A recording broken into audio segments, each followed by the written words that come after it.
This week, we're speaking to the leader of an organization that is going out of its way to help promote financial literacy for those people who otherwise might be falling through those cracks so that they too can make better wealth decisions. This is Make Better Wealth Decisions, a podcast about financial blind spots, decision-making, and how the reality of higher rates, global tensions, and tariff instability impact your investments. I'm your host, John DeGuy, a portfolio manager with Design Securities in Toronto. This week, we're speaking with William Moores. He is the president of CAFE, the Canadian Association for Financial Empowerment. He was born in rural Newfoundland, and with his association with CAFE, the Canadian Association for Financial Empowerment, that is the premier association in Canada that created wealth counseling. And he's had 25 years with experience in shaping standards, drives human first reform. He is actually a descendant of Southern Inuk, Northern Labrador. He is neurodivergent, a member of the LGBTQ plus community, and he advocates for human dignity, social responsibility, and champions for marginalized experiences to address equity and access. He's supported in his former years in banking and has a foundation that's built on education, psychology, trauma, and computer sciences. He leads CAFE in its new era of financial literacy and counseling empowerment, and it is my absolute pleasure to welcome you today. William, how are you? I'm doing wonderful, John. Thank you so much for having me on. And how are you? I'm also doing well today. And that was a bit of a longer intro than I have for most people, but I thought there was a lot going on there that I thought I should actually give people a bit of a sense of who you are and what that all means for a CAFE. Could you perhaps take a moment before we get rolling with the actual interview to tell us a little bit more about CAFE and how you came to be involved with them over the years? Sure. So I've actually been with this association since, started in 2002, actually, when I started volunteering from the bank. So I used to use my vacation times to come over and help the nonprofit sector when I learned it even existed. So throughout the years, I've always been here to launch certification and to see that through over time. And I took some time off between 2017 and 2019. And when I came back, I was in the position of CEO, and the industry had really changed. And the practice of what was formerly called credit counseling had really diversified. And that diversification also creates a lot of confusion for consumers. So throughout the process of rebuilding the organization to be more unified, to represent all of our practitioners across the country, we really needed to have a new approach that was more inclusive, that was more supportive of both what existed as well as what will exist. And so that's what CAFE represents, is the inclusivity of all of the client-centric work that we do, but also free of judgment, free of bias, and not product-driven. I think you've sort of touched on this, but I know that CAFE's recently done a rebranding.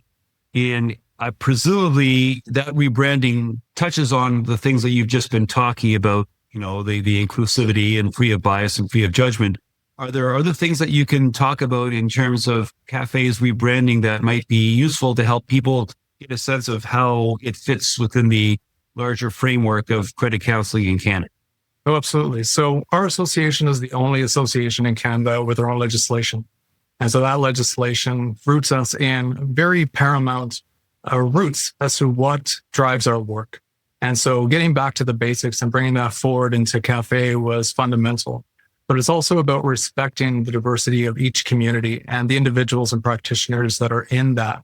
So we're breaking systemic barriers to allow all that exists today in every color and song through financial literacy, all under the guise of our standard and our code of ethics that we apply through certification.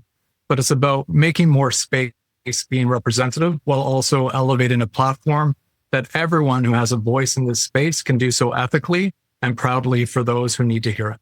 So one of the things that I talk about a lot on this podcast, and something that I know you can speak to, is financial literacy. It's something that we need more of all the time.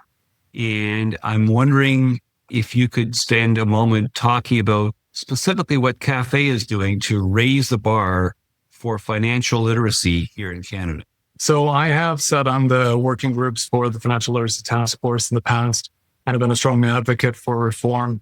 But as the time has grown, we've seen that we still have a large number of Canadians, a drastic number actually, who really need support in a nuanced way. And so we started research. I had launched in 2005 for a financial fitness brand with the help of Environics Research. And then in 2011, we have funding through Sage in Canada. And we're able to launch the Financial Fitness Index across Canada for all of those years. And so in returning and looking at that data, I got to see that 65% of Canadians throughout all of that period consistently were either in vulnerable, managing, or in alert, already in crisis status. And that just speaks to not only the urgent need, but also the continued stigma that keeps people isolated in that thought. So for example, if you get on a bus in any city across Canada or walk into a workplace cafeteria and you have 20 people sitting in that room, 13 may be smiling, but are inside internally struggling, thinking they're alone in their experience, thinking that they're broken, thinking that there's something wrong with them, when it's simply not the truth. So taking that knowledge and that education, we've really elevated our standard to include being more trauma informed, to be able to make space and to approach counseling with curiosity, with empathy, and making sure that it's meeting the client where they are. So in that way, they can feel comfortable with whatever their unique experience is, what their values are, and start to speak about what it is that the future could look like for them and help them by walking them through to that future. What I want to really give you props for, and this is something that I've talked about a few times on Make Better Wealth Decisions, is that financial planning and financial literacy and portfolio management are not merely the domains of the wealthy. And in fact, there are far, far more ordinary people in Canada than there are wealthy people. And one of the great misconceptions is that you have to be wealthy in order to work with someone. But in fact, there are people and organizations such as CAFE throughout the spectrum that can help you to make better wealth decisions, even if you're of modest or moderate income, and even if you have certain things that might otherwise make you feel like you're a marginal member of society.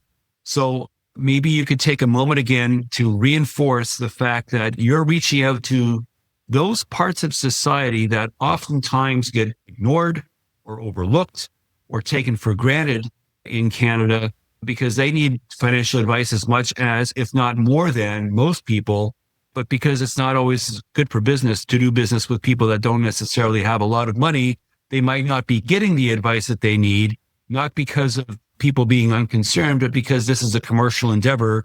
And if people can't make money at it, a lot of people will just say, thanks, but I'm just not going to do that. That's right. And it's really difficult too, because we have to appreciate the systems in which we live, and they're working exactly as they're meant to. But oftentimes that can also leave people pretty vulnerable. And when they're vulnerable, they're often victimized or more capable to be taken advantage of by predatory uses. So when individuals are in those throes of having the financial distress, typically there's a plethora of other issues that are really taking place underneath that.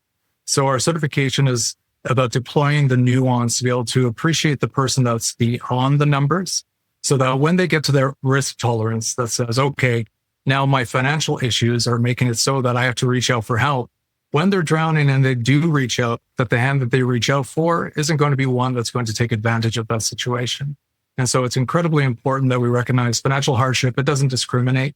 It's throughout all demographics, whether or not it's someone with low income, no income, cycles of poverty, or even those with 6 or more figured incomes. It's about confidence. It's about feeling isolated and alone in that unique experience, and not to discount it, but to honor it for what it is, provide education within our scope, and then recognize that there are other professional organizations and licensed bodies that really complement ours, so that as an individual grows in the needs that they have, we can then triage and refer out appropriately. What I find so gratifying about that is that it's just the humanity that you bring to the work you do. Maybe you could take a moment to explain 1 or 2 wins that you've had with the successes you've had by taking a human first approach to financial literacy and financial empowerment. I would love to. So one that really sticks out to me is a story that a certified counselor had shared. Just a slight trigger warning. It's involving some deeper topics, but an individual had finally found a certified counselor. And at that time, they were completely at the end of their rope. They were disabled. They had no income. They were on disability and they were basically about to be homeless, but there was no supports that they could get. There was no government supports. There was no welfare supports or social services. Everything was depleted. And so this individual was facing homeless or houselessness. And instead of being houseless, they decided to register and was accepted for MAID or assisted death and dying. And so when they found this counselor, the counselor saw the person beyond that struggle and really helped them to see that there was a future for them and worked with them over a period of time to get them in touch with the appropriate contacts that could provide the supports they needed so that they wouldn't end up either houseless or have to utilize MAID. And that client still lives today.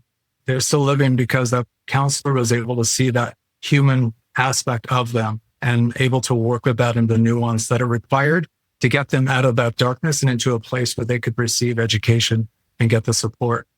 But as well as that, another story is we didn't even realize actually, as we were growing our cafe, there were other countries that were looking around the world to see what standard that met for them and how they wanted to have their standards set in their country. And so they reached out to the government and said, who is running this human first approach at Cafe? The government referred them to us. And then I started working with this country in New Zealand to help them with their standard. It's been a wonderful relationship. I'm really excited to be now going to New Zealand in August as their keynote speaker and then Australia to speak about just the human connection between all of us and how it really transcends many barriers that we think that already exist. But through experience and perspective, we're all connected. Let's see if we can jump off from that to expand a little bit more about equity and access. There are a lot of people who need to be treated as human beings, as you say. And unfortunately, society is not always as equitable as it ought to be. And those inequities oftentimes lead to impediments to getting access to qualified advice. Maybe you can tell me a story about equity and access, because I think that's actually another good jumping off point for what it is that Cafe does. Oh, absolutely. And thank you very much for the opportunity, because it's kind of about our core, what I've gone to experience with the individuals that I speak with and the various practitioners from across the country. Up until Cafe, they had felt isolated in their experience, even as counselors with certification operating. They were thinking that they were alone in doing so. And then we had so many people who were calling in and they had passions to serve, but they wanted to serve, a specific group. Let's say they were a Black woman who had survived domestic violence and they wanted to help other Black women learn how to use financial literacy and get out of their situations. And so all of that diversity of perspective, it's all financial literacy. And as long as it's done ethically and under the standard that we have at Cafe, then we want to encourage them to be able to speak to whatever community, color, and song that they need to, but in the right and ethical, appropriate way. So in doing that, we're able to service so many more individuals and the uniqueness of that community, whether they're new Canadians or even now we've just given a scholarship to our first Cafe scholarship last year to Indigenous leader in financial literacy in Treaty 7. And so now they're certified and we're building bridges through the treaties to create more opportunities where communities can be united. They can come together and share best practices. And that's really at the heart of everything we do here. So that then leads me to asking about that intersectionality, the coming together of literacy and empowerment. It seems to me that those two concepts are mutually reinforcing, that the more you have one, the easier it is to build on the other, and the more you have the other, the easier it is to build on the first. What can you tell me about how Cafe is actually helping to not only get people to improve their literacy, which I think is a fairly generic objective for a number of organizations, but to do so in a way that empowers them, which I would say is unique to Cafe? Well, thank you very much. There's a number of ways. First and foremost, it's about having to appreciate that we can't be insular in our approach. And so traditionally, and years ago, we found that organizations worked in silos, and that's not here at Cafe. We reach out into the community and through our counselors into how many other organizations have helped you in helping that client throughout their full journey. And so all of us together, we all make up a substantial component of the life cycle of those clients. And at Cafe, we respect that and we support it and we applaud it. It's very important for us to work together in those ways. But another aspect was individuals who are seeking out ways to get into this industry or to be able to help, but without having the tools or be able to get a job at an agency, for example, how did they do that? So what we did was we created Cafe Connect, which is a white label solution. And I myself, in trying to recreate solutions for our own certification, I had gone through like 42 demos for learning management systems, and they were so expensive. I thought, how in the world could anyone even attempt to make a break to try to create an opportunity? So that's what inspired us to create Cafe Connect. And so it's a fully white label counselor practice in a box with full CRM, client and data messaging, unlimited licenses. So you don't have to pay per seat for clients. And so it really creates either a structured way that they get all their courses already given under the Cafe standard, but also it includes a course builder and an assessment builder so that they can create the messaging that works for them, that matches their brand and their voice and their community.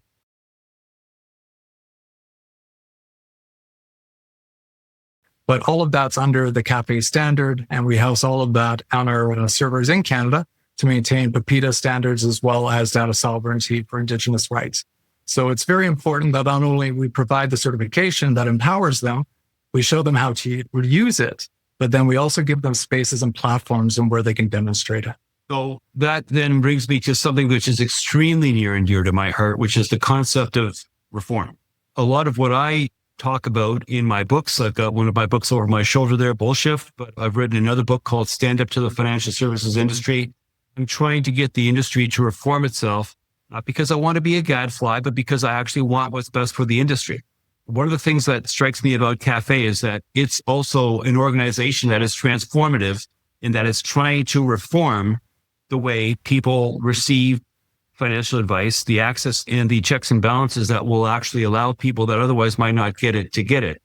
So maybe take a moment to talk about the role of Cafe as a change agent, as an advocate for reform in the financial services industry. Right. So that's a number of facets there. That's a great question. I've had plenty of time working with government for legislative reform, policy reform, all of that, and that's wonderful. But what I needed to have now through Cafe is one, to have practitioners who didn't need to ask permission to have the confidence to stand in their excellence. That's number one.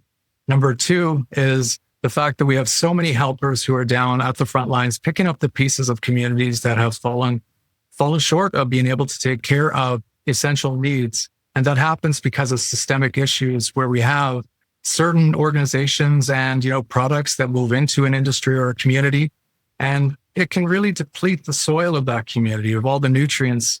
And then they move out of that town, and that town is left with really no soil that they can grow from. And that's the whole mantra of Cafe and the bloom within our logo, is that our counselors walk with the clients, help plant seeds of hope that they can blossom. But it's also the social responsibility of organizations and others to refertilize the soil in those communities. So when those community members go to grow crop, that they don't just end up with dead soil.